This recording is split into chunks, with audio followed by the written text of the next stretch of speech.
아멘. 하나님의 말씀 봅니다. 15절부터 22절까지 교독합니다. 그리하고 암논이 그를 심히 미워하니 이제 미워하는 마음이 전에 사랑하던 사랑보다 더한지라. 암논이 그에게 이르되 일어나 가라 하니 옳지 아니하다. 나를 쫓아오는 이 큰 악은 아까 내게 행한 그 악보다 더하다. 암논이 그를 쫓지 아니하고 그가 부리던 종을 불러 이르되 이 계집을 내게서 이제 내보내고 곧 문빗장을 지르라 하니 암논의 하인이 그를 끌어내고 곧 문빗장을 지르니라. 다만이 채색옷을 입으신 주저하지 아니한 공는 이런 옷으로 다니는 것이라. 다말의 채를 자기의 머리에 덮어쓰고 자기 채색옷을 찢고 손을 머리 위에 얹고 가서 크게 울부짖느니라. 그의 오라버니 압살롬이 그에게 이르되 내 오라버니 암논이 너와 함께 있었느냐. 그러나 그는 내 오라버니이니 우리야 지금은 사람이 있고 이것으로 말미암아 조심하게 말라 하니라. 이에 다말이 그의 오라버니 압살롬의 집에 있어 처량하게 지내니라. 다윗 왕이 이 모든 일을 듣고 심히 노하니라. 압살롬은 암논이 그의 누이의 다말을 쫓게 하였으므로 그를 미워하여 암논에 대하여 잘잘못을 압살롬이 말하지 아니하니라. 아멘. 할렐루야. 아멘. 할렐루야. 아멘. 우리나라 말에 이런 말이 있죠. 침묵이 금이다. 사실 그래요. 그 침묵하는 것은 특별히 요즘처럼 많은 말들이 흘러나올 때 또 악의적인 비방이나 남을 헐뜯는 말이거나 누군가를 향한 조롱의 말이 흘러나올 때 그 상황에 동조하지 않고 침묵하고 침묵한다는 건 또 하나의 어떤 무건의 시위 같은 모습도 있잖아요. 침묵하고 잠잠하고 그들을 동조하지 않는. 실제로 잠언에도 이런 말씀이 있습니다. 잠언 17장 28절 마지막 절이죠. 28절에 보면 이런 말씀이 있어요. 미련한 자라도 잠잠하면 지혜로운 자로 여겨질지라 입술을 닫으면 슬기로운 자로 여겨지느니라. 이런 말이 있어요. 미련한 자라도 잠잠하면, 미련한 자라도 입술을 닫으면 슬기로운 자로, 지혜로운 자로 여겨진다라고 성경도 우리에게 그런 교훈을 하죠. 또 우리가 사회를 살다 보면 이런 여러 가지 처세를 배우기도 하고 어떤 삶의 방법을 배우는데 이런 말도 있어요. 여러분 들어보셨어요? 가만히 있으면 중간은 간다. 그죠? 여러분 이거 굉장히 좋은 말이죠. 어떤 면에서 가만히 좀 있을 필요가 있어요. 예. 섣부르게 행동하거나 또 경고망동하는 게 아니라 좀 가만히 섣불리 판단하거나 얘기 듣고 한쪽에 섣불리 판단하지 말고 깊이 생각하고 경고망동하지 않아야 된다는 굉장히 좋은 어떤 격언 같은 말이죠. 그런데 모든 상황이 다 그렇지는 않습니다. 침묵이 좋은 거지만 모든 상황이 다 그렇지는 않습니다. 여러분 오늘 이 말씀을 마치면서 우리의 기도 제목은 이겁니다. 침묵할 때와 말할 때를 분별하는 지혜를 주시옵소서. 여러분 1930년에 2차 세계대전 독일이 전쟁을 일으켰을 때에 거기에 그 마르크 니물러 목사님이라는 분이 계셔요. 이게 성공의 목사님이었던 걸로 제가 기억이 나는데 이 목사님이 이런 글을 하나 썼어요. 뭐라고 썼냐면 이렇게 썼어요. 나치가 그 당시에는 이제 독일이 공산주의가 먼저 시작했는데 나치가 공산당원을 핍박할 때 나는 가만히 있었다. 왜? 나는 공산당원이 아니니까. 나치가 사회민주당원을 핍박할 때 나는 가만히 있었다. 왜? 나는 민주당원이 아니니까. 나치가 노동조합원을 덮쳤을 때 나는 가만히 있었다. 왜? 나는 노동조합원이 아니니까. 나치가 유대인을 덮쳤을 때 나는 가만히 있었다.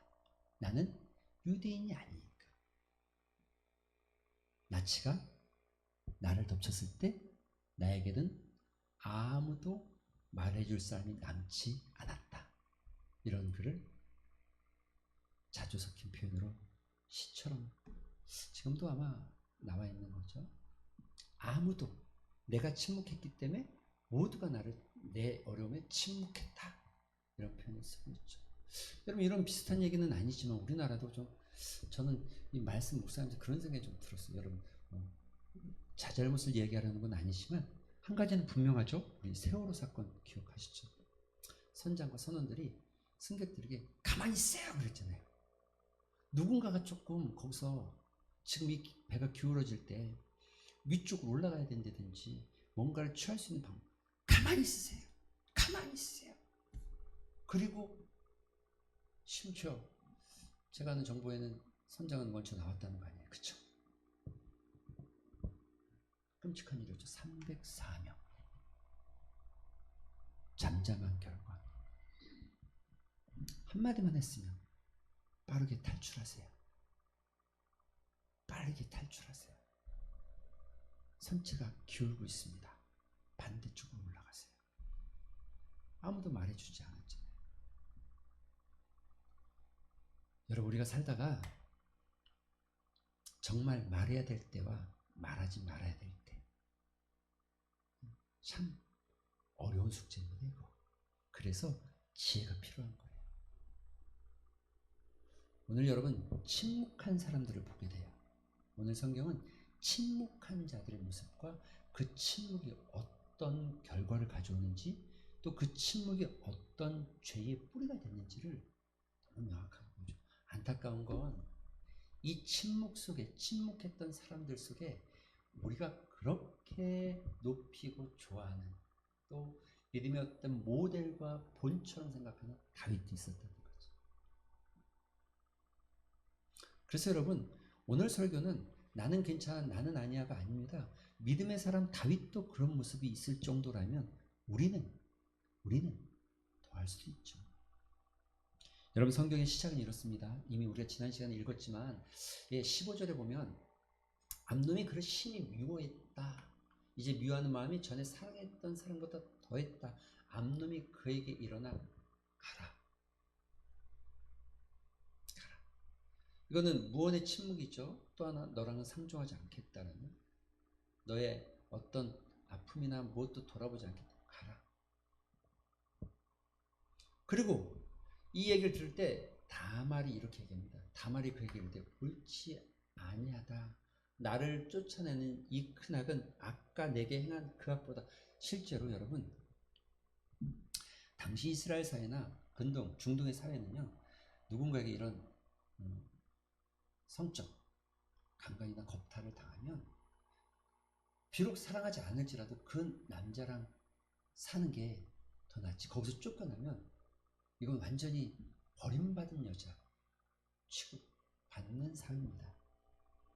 그렇기 때문에 다말은 사랑하지 않지만 이 일이 있었기 때문에 이제 이 남자랑 살아야 되는 것 아닌가라고 생각하지만, 그런데 암논은 내쫓았다는 거죠. 그리고 여러분, 이 큰 악을 아까 행한 그 악보다 더 한 악을 행하지 마세요라고 말할 때 암논이 그의 말을 듣지 않았다. 침묵에 아주 중요한 요소가 하나 있어요. 침묵은 안 듣는 데서부터 시작하는 거예요. 상대를 바라보지 않고, 상대를 존중하지 않고, 이게 다 안 듣는 데 속하는 거예요. 상대의 마음을 헤아릴 마음이 없고, 또는 어떤 문제를 해결할 마음이 없고, 어떤 것들을 해결할 의지가 없을 때, 그러니까 이런 것들을 다 이렇게 표현해서 하나로 표현할 때 뭐라고 하면 안 듣는다 이렇게 표현하는 거잖아요. 안 듣는다. 그렇죠? 그게 침묵은 또 다른 안 듣는, 우리가 늘 성경을 지금까지 읽어오면서 보는 이 어떤 문제의 근원 속에, 하나님과 우리 사이의 문제의 근원 속에 아주 중요한 키워드가 있다면 안 듣다, 안 듣다, 안 듣다 이렇게 나오잖아요. 그렇죠? 계속 안 듣다. 이 안 듣다라는 말을 다른 말로 이렇게 번역을 딱 하면 불순종했다 이렇게 번역되는 거거든요. 안 듣다, 안 듣다, 안 들어서 안 듣기 때문에 이렇게 됐다 이런 결론들이 계속 나오잖아요. 근데 그 안 듣는 그 모습이 뭐냐? 또 하나의 침묵. 듣지 않기로 했다는 거죠. 그럼 다말은요, 이렇게 심지어 그 다말에게 이렇게까지 합니다. 그가 부리던 종을 불러 이르되 이 계집을 내게서 이제 내보내고 문빗장을 치르라. 닫아버려. 너와는 더 이상 상관하지 않겠다. 사랑하는 성도 여러분, 우리가 살다 보면 실수든 아니면 내 욕심이든 아니면 나의 조금 지혜롭지 못함이든 우리는 완전하지 않아요. 실수할 수 있고 또 우리가 범죄할 수 있어요.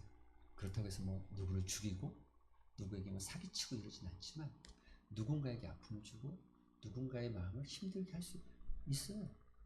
그리고 우리 완전한 사람들이 아니잖아요. 그렇죠? 하나님 앞에 우리가 완전하지 않잖아요. 그런데 그 다음 행동이 더 중요한 것 같아요. 그 다음 행동. 저도 그렇고 아마 우리가 다 대부분 그렇지 않겠습니까? 그 다음 행동은 언제나 정당화시키고 합리화시키려고 하지 타인의 마음을 알아보려고 하거나 문제가 무엇이었는지 실제로 내 잘못이 내가 잘못한 게 무엇인지를 인정하려 들지 않을 때가 많죠. 아, 왜 그러세요? 좀 호응 좀 하세요. 이런 말에 호응 안 하고 저만 바라보면 저만 그런 거 같잖아요. 안 그렇습니까, 여러분? 여러분 안 그러세요? 저 뒤쪽 보고 해야 되겠다. 저 뒤쪽이 제일 나은 것 같다. 안 그래요? 예? 안 그렇습니까? 대부분 그래요. 그게 자기 방어 기제이기도 하고 또 자기를 지키는 방법이라고 본능적으로 움직이기 때문에 대부분 그래요. 그래서 사실 어떤 면에서 우리가 싸우는 싸움은요, 좀 이렇게 죄악된 우리의 모습을 깊게 들여다보고 우리가 싸우는 싸움은 여러분 이게 본능하고 부딪힐 때가 많아요. 근데 우리 본능은 이게 날 때부터 죄인이잖아요. 죄인. 그죠? 인정을 빨리 하세요. 맞아요, 안 맞아요? 그죠? 우리 날 때부터 착한 사람 아니고, 날 때부터 착한 사람이었는데, 쟤 때문에 내가 나쁜 사람 된 게 아니고, 부모가 날 잘못 가르쳐서 내가 나쁜 사람 된 게 아니고, 내가 너무 가난해서 배움이 없어서 나쁜 사람 된 게 아니고, 원래 우리 나쁜 사람이었어요. 원래 우리 죄인이에요. 너 때문에 그런 게 아니고, 쟤 때문에 그런 게 아니고, 누구 때문에 그런 게 아니고, 원래 우리 그래요. 그런 사람들이에요. 차이가 있다고 하면 하나 정도? 10개와 9개의 싸움 뭐 이런 거 아니겠어요? 10개와 9개의 싸움. 너는 10개잖아. 난 그래도 9개야. 뭐 이 정도 아니겠어요? 그쵸? 빨리 아멘 하세요. 할렐루야. 빨리 아멘 하세요. 맞아요, 안 맞아요? 맞잖아요. 그래서 자기도 모르게 본능적인 반응들이 나올 때가 참 많잖아요. 그리고 돌아서 딱 생각해보세요. 아, 내가 그렇게 안 했으면 좋았을 것 같은 생각이 들 때 있지 않습니까? 이렇게 안 했으면 조금 더 빠르게 문제가 해결될 수도 있었는데 이런 생각 들 때 있지 않습니까? 문제는 여러분 실수, 이걸 다른 말로 넘어질 수 있는데 넘어진 다음에 일어나는 자가 중요한 거예요. 7번 넘어지는 게 중요한 게 아니라 7번을 넘어져도 일어날 수 있다면, 회복할 수 있다면, 10번을 넘어져도 회복할 수 있다면, 내가 10번의 실수를 했어도 그것을 시인할 수 있다면 우리는 괜찮은 사람이 되는 거죠. 하나님 안에서 그리스도를 닮아가기 시작하는 거죠. 그런데 우리는 그나마 나을지도 몰라요. 대부분의 사람들은 그렇게 하지 않습니다. 수많은 믿음의 사람들을, 신앙이 좋다는 분들을 우리 교회 말고 제가 만나보고 본 적이 많죠. 교회에서 만나보고 그러면 다 들어보면 3자의 입장이 될 때가 참 많잖아요. 제가 3자의 입장이 될 때가 많을 거 아니에요. 그쵸? 많겠죠. 제가 3자 입장에서 들어보면 참 진짜 난감해요. 난감해. 그럴 때 많아요. 우리 교회 말고. 우리 교회는 저한테 뭐 그렇게까지 뭐 얘기하는 분도 안 계시는데 실제로 우리 교회는 없고, 그리고 또 지난 교회 서울에 있을 때는 그런 일들이 좀 없어졌죠. 특히 마지막 사역하던 곳에서 제일 많았습니다. 마지막 사역하던 곳에서 그런 일들이 좀 많았습니다. 빈문장 걸었다는 거예요. 너랑 상종하지 않겠다는 거예요. 자기의 잘못을 시인하지 않겠다는 거예요. 인정하지 않겠다는 거예요. 앞으로 너를 안 보겠다는 거예요. 안 보면 되지 뭐. 상종 안 하면 되지 뭐. 인생이 뭐 내가 다시 볼 일 없어 뭐. 그럼 끝나는 거죠.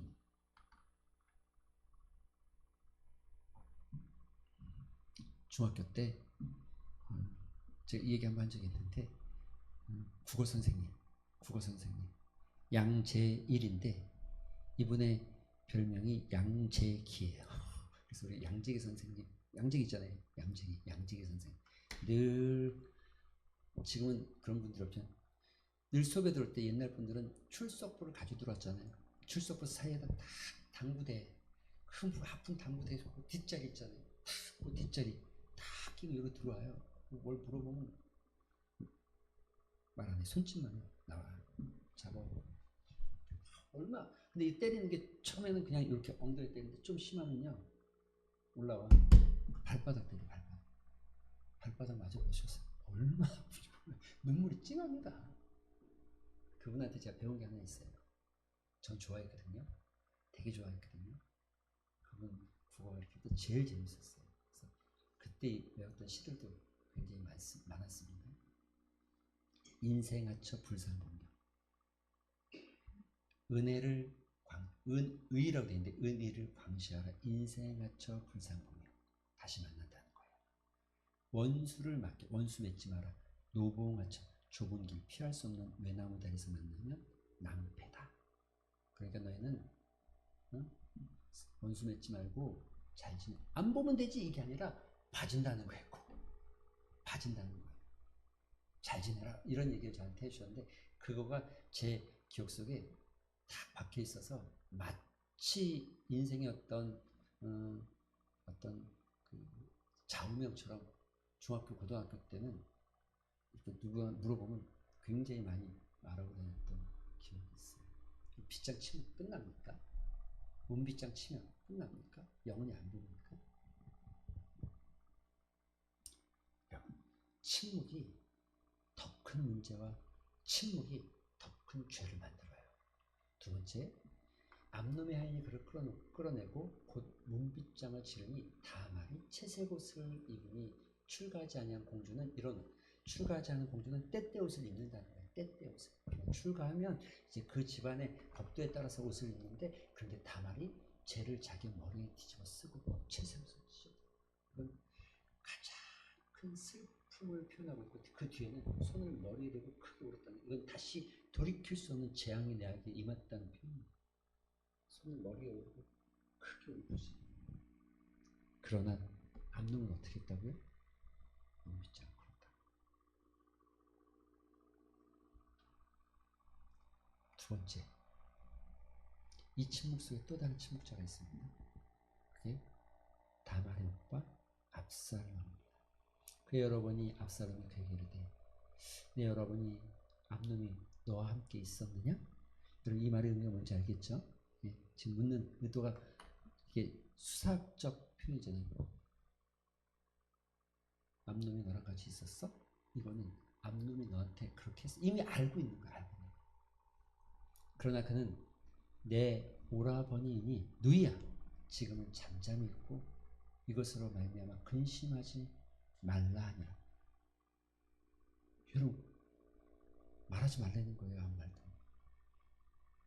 지금 크게 슬픔 머리에 죄를 뒤집어 쓰고 정말 이때 누군가가 위로했으면 어땠을까 싶은 생각이 들어요. 누군가가 하나님의 따뜻한 손길 되어서 다말을 위로해 줬더니 압살롬은 잠잠하라 근심하지 말라. 그리고 그 잠잠하라 근심하지 말라가 어떤 거였는지 22절엔 이렇게 표현합니다. 압살롬은 암놈이 그의 누이 다말을 욕되게 하였으므로 그를 미워 복수심을 가졌다. 침묵하고 복수심을 가졌다는 거예요. 암놈에 대해서 자잘못을 말하지 않았다는 거예요. 여러분, 누군가의 실수를 용서하기까지 어려워도 용납이라도 하면 괜찮은데, 용납하지 않은 침묵은 이게 죄를 더 키우는 꼴이 되는 모습인 거죠. 지금 죄를 키우고 있는 거예요. 그래서 지금 복수심을 키우고 있는 거예요. 분노가 차오르는 거예요. 제가 딱 볼 때 2년 후에 사건이 일어났지만 압살롬은 밤에 잠을 못 잤을 거예요. 몇 날 며칠 뜬 눈으로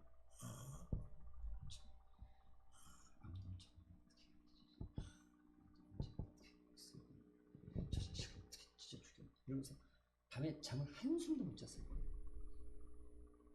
다음날 일어났지만 아마 분노가 자기 안에 있어서 피곤한지도 모르고, 그리고 또 그날 저녁에 또 누웠으나 잠을 안 한 거예요. 제가 그때 잠을 못 잤는데. 사랑하는 자에게 잠을 준다는 거 얼마나 복된 일입니까? 그리고 모든 문제를 하나님께 맡기고 주님을 의지하고 주님이 주시는 평안한 가운데 든다는 게 얼마나, 사랑하는 자에게 잠을 주신다는 게 예배 시간에 잘하는 게 아니고 그게 아니고 예배 시간에 잘하는 게 아니고 사랑하는 자에게 잠을 주신다는 이런 의미입니다. 여러분, 20절을 보면 그의 오라버니 압살롬의 집에서 처량하게 있었다.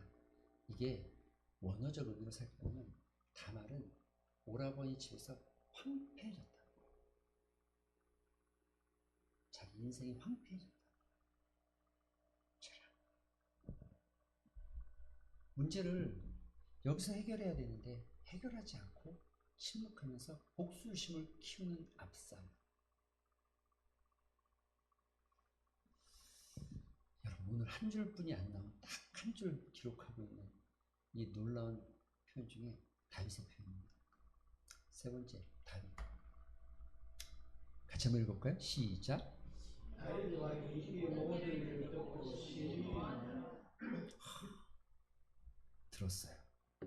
알았어요. 노하기 시작했어요. 의로운 분노가 일어난 것 같아요. 그런데 그 다음에 뭘 했다가 성경이 없어요.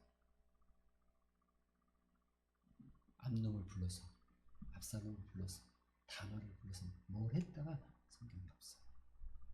의로 죽이고. 그러나 아마 다윗은 생각했을 거예요. 이 일이 들춰지면 우리 가문에 수치일 것 같고, 이 일이 들춰지면 또 하나 다윗의 마음에 아주 아픈 추억이 하나 있잖아요. 남겨진 추억이. 바세바. 압살롬 앞에서 바세바. 암놈 앞에서 바세바. 지울 수 없는 아픔이 있잖아요. 의로운 분노가 일어난, 아무것도 안 했어요. 여러분, 침묵의 모습은 입을 다물고 있다가 아니라 나가라. 빗장 끊어버리고 너랑 상종하지 않겠다. 여러분, 침묵의 모습은 상대를 향해서 용납하지도 용서하지도 않고 자기 마음에 복수심을 키우는 것. 침묵의 또 다른 모습은 의로운 분노로 내가 막 타인에게 이야기했지만 실제 아무것도 하지 않는 것. 아무것도 하지 않는 것. 압살롬을 부른 적도 없고 암놈을 만난 적도 없고 다말을 위로하지도 않았어요. 만약에 다윗이 압살롬을 향해서 성경에 말한 하나님의 법도에 따라서 그를 책망하거나 예수 그리스도의 주님의 사랑을 따라서 다말을 위로하거나 또 다말 옆에서 복수심을 키우는 압살롬을 향해서 압살롬에게 바른 판단할 수 있는 감정을 만져줄 수 있는 사람이었다면, 그러면 다윗의 가정에 비극은 일어나지 않았을 수도 있지 않을까. 그런데 다윗은 화를 냈지만, 분노했지만, 심히 분노했지만 가만히 있었어요. 여러분 우리가 지금 여기까지만 봤지만 이 다음 사건이 어떻게 일어났는지 여러분 알잖아요. 물론 우리가 다음 주에 또 보게 되겠지만 이건 비극을 만들었어요. 아픔을 만들었어요.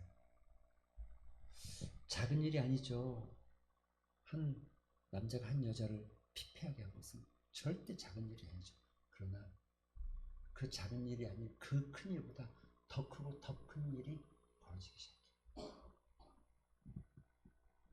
침묵은 때로는 금이 되지만 때로는 죄를 더 키우고 방관자가 되어집니다. 그래서 여러분 우리가 서두에 고백한 것처럼 말씀 나눈 것처럼 침묵할 때와 말해야 될 때 구별하는 게 지혜. 성경이 말하는 여러 지혜들이 많아요. 지혜를 이야기할 때 지혜로운 삶에 대해서 이야기를 많이 하잖아요. 지혜로운 삶에 대해서 침묵할 때와 말해야 될 때 판단할 수 있는 영적인 능력이 생기고 말씀에 따라서 여러분의 삶에 어떤 기준이 세워지기 시작하면 내가 침묵할 때구나, 내가 말해야 될 때구나 분별할 수 있을 줄로 생각합니다. 말씀의 기준이 세워지지 않으면 이때가 침묵해야 될지 이때가 말해야 될지를 모르기 때문에 그러면 우리는 이렇게 행동할 것 같아요. 아마도 내 기분과 감정에 따라서 말하거나 내 기분과 감정에 따라서 스톱하거나 감정이 우리의 기준이 되면 안 됩니다. 하나님의 말씀이 우리의 기준이 되어질 때 우리가 분별할 수 있는 능력이 생기고 분별할 수 있는 능력이 생길 때 말해야 될 때와 침묵해야 될 때를 구별할 수 있는 지혜로움이 우리가 갖게 되지 않겠습니까? 사랑하는 성도 여러분, 우리 이 말씀 붙잡고 기도했으면 좋겠습니다. 기도하실 때에 이미 고백한 것처럼 이런 두 가지의 기도 제목을 먼저 나누고 기도했으면 좋겠는데 분별할 수 있는 지혜를 주시옵소서. 하나님, 말해야 될 때와 침묵해야 될 때 분명하게 알게 하여 주시옵소서. 두 번째는 이것에 영향을 미치는 게 나의 감정이라면 하나님, 내 감정을 다스릴 수 있는 성령의 열매, 절제 열매를 나에게 허락하여 주시옵소서. 여러분 첫 번째 기도 제목은 자기를 바라보면서 기도하는 거예요. 오늘 말씀을 듣고 들은 말씀 중에 하나님께서 여러분에게 주신 은혜들이 있지 않겠습니까? 성령께서 이 시간에 우리에게 주신 은혜들이 있지 않겠습니까? 이 말씀을 듣고 제가 나눈 기도의 제목을 붙잡고 또 다른 기도의 제목들도 여러분이 붙잡고 고백해야 될 건 고백하고 또 구해야 될 건 구하면서 잠시 한번 말씀 생각하면서 기도하는 시간 갖도록 합니다. 기도하겠습니다. 아버지